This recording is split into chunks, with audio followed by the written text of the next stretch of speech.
Shall we get into the reading? Let's do it. Okay. So we finished volume 1, and now we're at volume 2. So we ended with going back into like the present moment, since the narration is done by Nellie, who is a servant at the time to Mr. Lockwood, recent tenant of Thrushcross Grange. She is relating the story of Heathcliff and Catherine and the people, the Earnshaws, people at Wuthering Heights, to give background on the relationships there and the property. And so she is telling him all of this because he was asking specifically. So we are returning to his perspective right now. Okay. Another week over, and I'm so many days nearer health and spring. I've now heard all my neighbors' history, at different sittings as the housekeeper could spare time from more important occupations. I'll continue it in her own words, only a little condensed. She is, on the whole, a very fair narrator, and I don't think I could improve her style. In the evening, she said, the evening of my visit to the Heights. So this is like him pretending to be Nellie. So Nellie, we already have to question her reliability as a narrator, but especially Mr. Lockwood, as he talks about things. He's very classist and elitist. So this is through his eyes, and we will see if this like changes the voice at all, or any sort of the perspective. I knew as well as I saw him that Mr. Heathcliff was about the place, and I shunned going out, because I still carried his letter in my pocket, and didn't want to be threatened or teased any more. I had made up my mind not to give it till my master went somewhere, as I could not guess how its receipt would affect Catherine. The consequence was that it did not reach her before the lapse of 3 days. The 4th was Sunday, and I brought into her room after the family was gone to church. There was a manservant left to keep the house with me, and we generally made a practice of locking the doors during the hours of service. But on that occasion, the weather was so warm and pleasant that I set them wide open, and to fulfill my engagement, as I knew who would be coming, I told my companion that the mistress wished very much for some oranges, and he must run over to the village and get a few to be paid for on the morrow. He departed, and I went upstairs. So making sure that, like, they're setting aside a time for Heathcliff to come visit Kathy, that is what she's arranging right now, as previously discussed in the other chapter. Mrs. Linton sat in a loose white dress, with a light shawl over her shoulders, in the recess of the open window, as usual. Her thick, long hair had been partly removed at the beginning of her illness, and now she wore it simply combed in its natural tresses over her temples and cheek. Her appearance was altered, as I had told Heathcliff, but when she was calm, there seemed unearthly beauty in the change. The flash of her eyes had been succeeded by a dreamy and melancholy softness, so meaning like when she isn't as, like, she isn't standing up for herself as much, doesn't have as much autonomy from what it seems, or like her faculties about her, that when she is ill, people like her more. So like she was, and Kathy can be very cruel, but also like saying that like this is a preferred way for her to be is sad. Da-da-da. They no longer gave the impression of looking at the objects around her. They appeared always to gaze beyond, and far beyond. You would have said out of this world. Then the paleness of her face, its haggard aspect having vanished as she recovered flesh, and the peculiar expression arising from her mental state, though painfully suggestive of their causes, added to the touching interest which she wakened, and invariably to me, I know, to any person who saw her, I should think, refuted more tangible proofs of convalescence, and stamped her as one doomed to decay. A book lay spread on the sill before her, and the scarcely perceptible wind fluttered its leaves at intervals. I believe Linton had laid it there, for she never endeavored to divert herself with reading, or occupation of any kind, and he would spend many an hour in trying to entice her attention to some subject which had formerly been her amusement. She was conscious of his aim, and in her better moods endured his efforts placidly, only showing their uselessness by now and then suppressing a wearied sigh, and checking him at last with the saddest of smiles and kisses. At other times, she would turn petulantly away and hide her face in her hands, or even push him off angrily, and then he took care to let her alone, for he was certain of doing no good. Gimmerton chapel bells were still ringing, and the full, mellow flow of the beck in the valley came soothingly on the ear. It was a sweet substitute for the yet absent murmur of the summer foliage, which drowned that music about the grange when the trees were in leaf. At Wuthering Heights, it always sounded on quiet days, following a great thaw or a season of steady rain. And of Wuthering Heights, Catherine was thinking as she listened, that is, if she thought or listened at all, but she had the vague, distant look mentioned before, which expressed no recognition of material things either by ear or eye. "There's a letter for you, Mrs. Linton," I said gently, inserting it in one hand that rested on her knee. "You must read it immediately, because it wants an answer. Shall I break the seal?" "Yes," she answered, without altering the direction of her eyes. I opened it. It was very short. "Now," I continued, "read it." She drew away her hand and let it fall. I replaced it in her lap and stood waiting till it should please her to glance down, but that movement was so long delayed that at last I resumed. "Must I read it, ma'am? It is from Heathcliff." "Oh, Mr. Heathcliff." There was a start, and a troubled gleam of recollection, and a struggle to arrange her ideas. She lifted the letter, and seemed to peruse it, and when she came to the signature, she sighed. Yet still, I found she had not gathered its import, for upon my desiring to hear her reply, she merely pointed to the name, and gazed at me with mournful and questioning eagerness.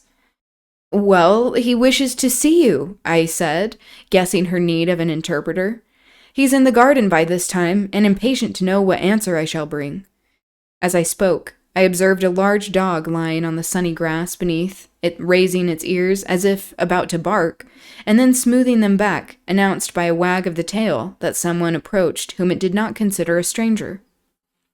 Mrs. Linton bent forward and listened breathlessly. The minute after a step traversed the hall, the open house was too tempting for Heathcliff to resist walking in. Most likely, he supposed that I was inclined to shirk my promise, and so resolved to trust his own audacity. With straining eagerness, Catherine gazed towards the entrance of her chamber. He did not hit the right room directly. She motioned me to admit him, but he found it out. Ere I could reach the door, and in a stride or two was at her side, and had her grasped in his arms. He neither spoke nor loosed his hold for some 5 minutes, during which period he bestowed more kisses than ever he gave in his life before, I dare say. But then my mistress had kissed him first, and I plainly saw that he could hardly bear, for downright agony, to look into her face. The same conviction had stricken him as me, from the instant he beheld her, that there was no prospect of ultimate recovery there. She was fated, sure to die. "Oh, Cathy! Oh, my life! How can I bear it?" was the first sentence he uttered, in a tone that did not seek to disguise his despair. And now he stared at her so earnestly that I thought the very intensity of his gaze would bring tears into his eyes, but they burned with anguish. They did not melt. "What now?" said Catherine, leaning back, and returning his look with a suddenly clouded brow. Her humor was a mere vein for constantly varying caprices. "You and Edgar have broken my heart, Heathcliff, and you both came to bewail the deed to me, as if you were the people to be pitied. I shall not pity you, not I. You have killed me, and thriven on it. Oh, thriven on it, I think. How strong you are. How many years do you mean to live after I am gone?" Heathcliff had knelt on one knee to embrace her. He attempted to rise, but she seized his hair and kept him down. "I wish I could hold you," she continued bitterly, "till we were both dead. I shouldn't care what you suffered. I care nothing for your sufferings. Why shouldn't you suffer? I do. Will you forget me? Will you be happy when I am in the earth?" Footnote.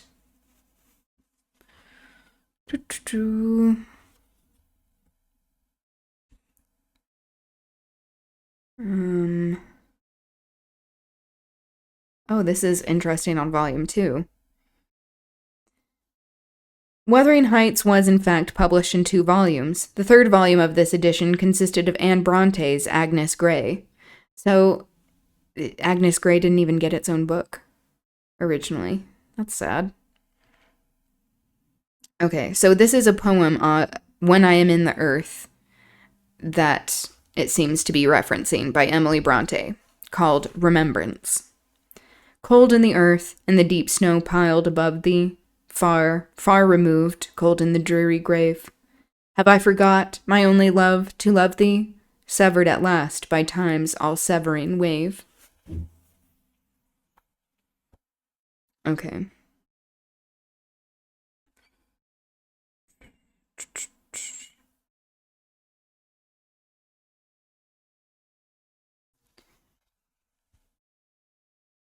Will you say 20 years hence, "That's the grave of Catherine Earnshaw. I loved her long ago, and was wretched to lose her, but it is past. I've loved many others since. My children are dearer to me than she was, and at death I shall not rejoice that I am going to her. I shall be sorry that I must leave them."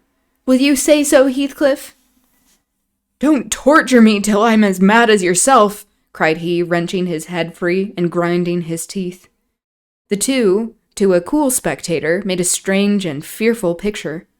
Well might Catherine deem that heaven would be a land of exile to her, unless, with her mortal body, she cast away her mortal character also. Her present countenance had a wild vindictiveness in its white cheek, and a bloodless lip, and a scintillating eye, and she retained in her closed fingers a portion of the locks she had been grasping. As to her companion, so they're both, being, cruel. So she's intentionally being cruel with her words and also grabbing his hair. He seems to be a little bit rough with her. While raising himself with one hand, he had taken her arm with the other, and so inadequate was his stock of gentleness to the requirements of her condition that on letting his go, I saw 4 distinct impressions left blue on the colorless skin. "Are you possessed with a devil?" he pursued savagely, "to talk in that manner to me? When you are dying, do you reflect that all those words will be branded in my memory and eating deeper internally after you have left me? You know you lied to say I've killed you. And Catherine, you know that I could soon forget you as my existence. Is it not sufficient for your infernal selfishness that while you are at peace, I shall writhe in the torments of hell?" He's like, you chose to marry Linton, and now you are upset for me coming back, and you can't have it both ways. So, and that is essentially what is leading to Catherine's demise. "I shall not be at peace," moaned Catherine, recalled to a sense of physical weakness by the violent, unequal throbbing of her heart, which beat visibly and audibly under this excess of agitation. She said nothing further till the paroxysm was over. Then she continued more kindly. Excuse me. "I'm not wishing you greater torment than I have, Heathcliff. I only wish us never to be parted, and should a word of mine distress you hereafter, I think the same distress underground, and for my sake, and for my own sake, forgive me. Come here, and kneel down again. You never harmed me in your life. Nay, if you nurse anger, that will be worse to remember than my harsh words. Won't you come here again? Do." Heathcliff went to the back of her chair and leant over, but not so far as to let her see his face, which was livid with emotion. She bent round to look at him. He would not permit it. Turning abruptly, he walked to the fireplace where he stood silent with his back towards us. Mrs. Linton's glance followed him suspiciously. Every movement woke a new sentiment in her. After a pause and a prolonged gaze, she resumed, addressing me in accents of indignant disappointment. "Oh, you see, Nellie, he would not relent a moment to keep me out of the grave. That is how I'm loved? Well, never mind. That is not my Heathcliff. I shall love mine yet, and take him with me. He's in my soul. And," added she musingly, "the thing that irks me most is this shattered prison after all. I'm tired tired of being enclosed here. A wearying to escape into the glorious world and to be always there, not seeing it dimly through tears, and yearning for it through walls of an aching heart, but really with it and in it. Okay, we have another footnote.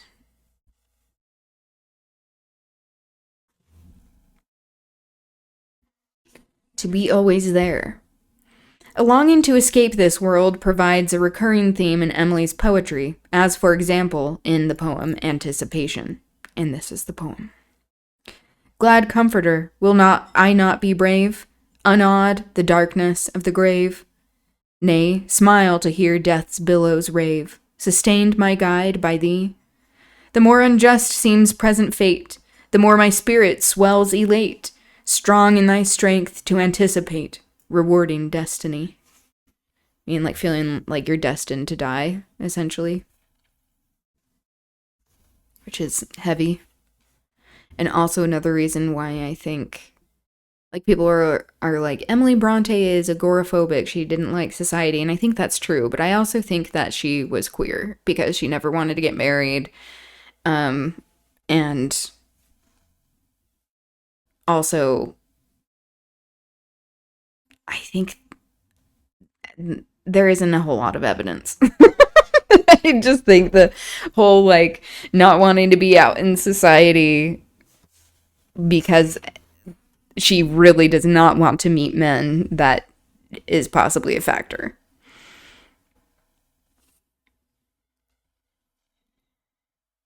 Okay. Nellie, you think you are better and more fortunate than I. In full health and strength, you are sorry for me. Very soon that will be altered. I shall be sorry for you. I shall be incomparably beyond and above you all. I wonder he won't be near me, she went on to herself. I thought he wished it. Heathcliff, dear, you should not be sullied now. Do come to me, Heathcliff. In her eagerness, she rose and supported herself on the arm of the chair.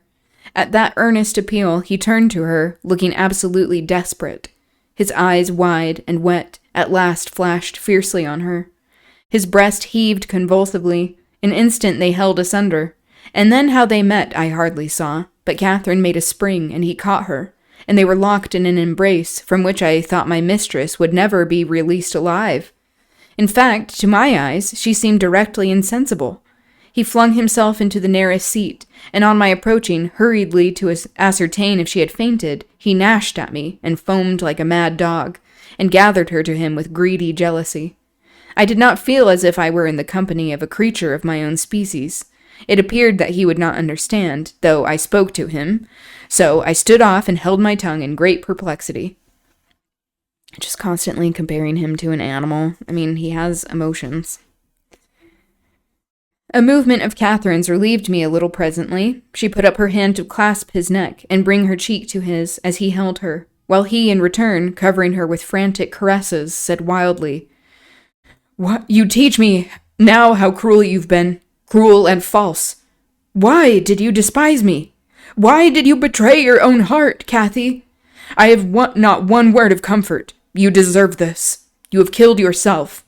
Yes, you may kiss me and cry, and wring out my kisses and tears. They'll blight you. They'll damn you. You loved me. Then what right had you to leave me? What right, answer me, for the poor fancy you felt for Linton? Because misery and degradation and death and nothing that God or Satan could inflict would have parted us. You, of your own will, did it. I have not broken your heart. You have broken it. And in breaking it, you have broken mine. So much the worse for me that I am strong. Do I want to live? What kind of living will it be when you... Oh God, would you like to live with your soul in the grave?" Footnote. This is from another Emily Bronte poem called "I'll Not Weep That Thou Art Going to Leave Me." Okay. So if a tear when thou art dying should haply fall from me, it is but that my soul is sighing to go and rest with thee. That's a pretty poem.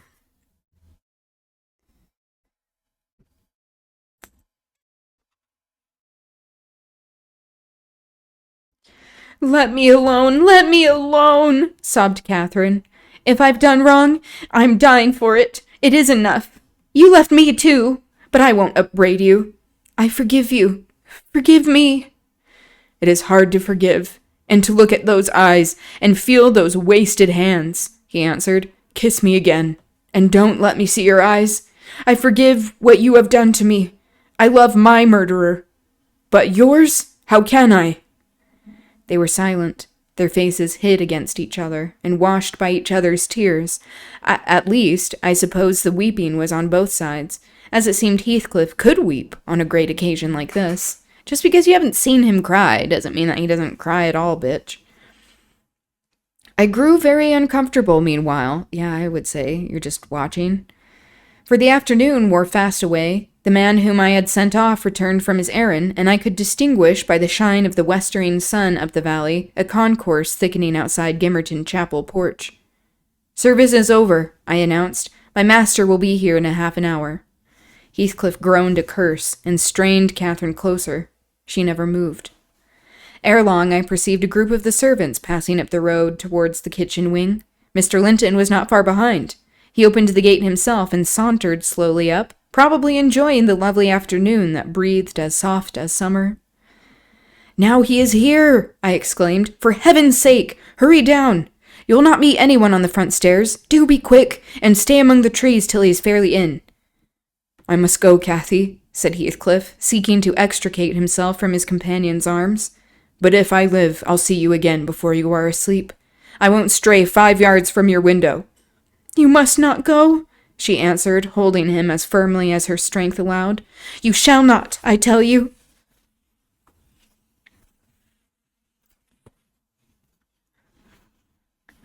For 1 hour, he pleaded earnestly. Not for 1 minute, she replied. I must. Linton will be up immediately, persisted the alarmed intruder.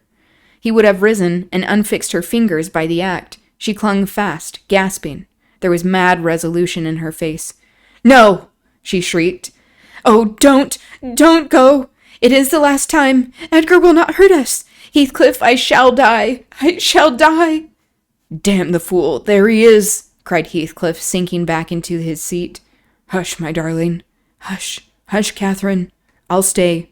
If he shot me so, I'd expire with a blessing on my lips. And there they were, fast again. I heard my master mounting the stairs, and the cold sweat ran from my forehead. I was horrified. Are you going to listen to her ravings? I said passionately. She does not know what she says. Will you ruin her because she has not wit to help herself? Get up. You could be free instantly. That is the most diabolical deed that you ever did. We are all done for, master, mistress, and servant. I wrung my hands and cried out, and Mr. Linton hastened his step at the noise. In the midst of my agitation, I was sincerely glad to observe that Catherine's arm had fallen relaxed, and her head hung down. She's fainted or dead, I thought. So much the better. Damn. Far better that she should be dead than lingering a burden and a misery maker to all about her. Damn. That's harsh. But also, she is causing a lot of pain.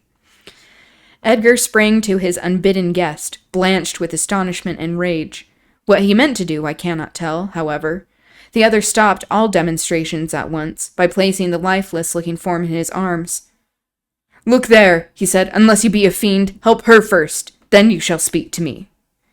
He walked into the parlor and sat down.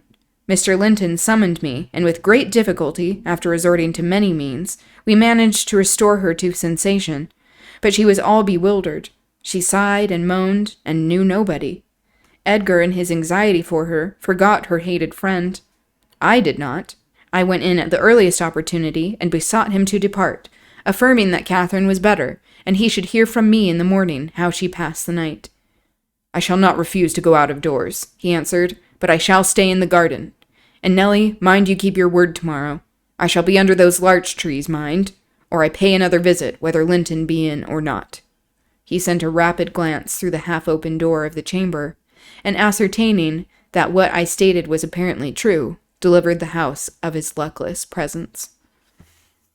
His luckless presence? She speaks about Heathcliff in, a not nice way. So it makes sense why he can be angry at times. Okay, I think that's gonna be it for me today. But tomorrow is Banned Book Club. We'll be reading to chapter 12, I believe. I need to double check.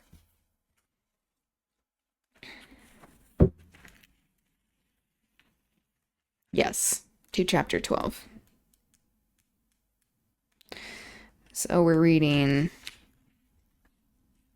9, 10, 11. And if you want to come and discuss, feel free. But I'll also be going over more.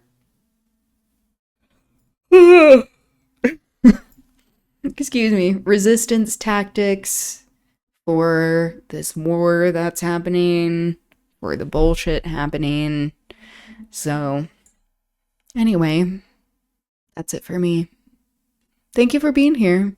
It was good chatting with you. And I will see you sometime soon, tomorrow. Anyway, I hope you have a good rest of your day or evening, wherever you are. And I'll see you soon. Okay, bye.